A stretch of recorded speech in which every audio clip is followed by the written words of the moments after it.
అంబేద్కర్ను ఆదర్శంగా తీసుకుని ఏటా 5,000 మంది విద్యార్థులకు ఉచితంగా విద్యను అందిస్తున్నామన్నారు పెద్దపల్లి కాంగ్రెస్ ఎంపీ అభ్యర్థి వంశీకృష్ణ. కాకా వెంకటస్వామి అంబేద్కర్ పేరుతో కాలేజీ స్థాపించి సేవలందిస్తున్నామన్నారు. ఆ కాలేజీలో డిప్యూటీ సీఎం బట్టి విక్రమార్క కూడా చదువుకున్నారని తెలిపారు. అంబేద్కర్ జయంతి సందర్భంగా ట్యాంక్ బండ్ దగ్గర విగ్రహానికి పూలమాల వేసి నివాళులర్పించారు వంశీకృష్ణ.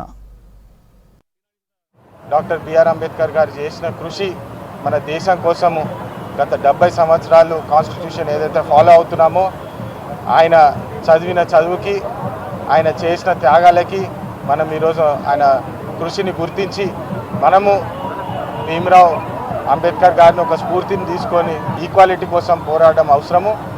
ఈరోజు కాకా వెంకటస్వామి గారు 50 సంవత్సరాల క్రితం డాక్టర్ బిఆర్ అంబేద్కర్ గారి పేరు మీద ఒక ఎడ్యుకేషనల్ ఇన్స్టిట్యూట్ కూడా నిర్మాణం చేయడం జరిగింది. ఎందుకంటే చదువుకి ఇచ్చిన విలువ ఆయనకు తెలుసు.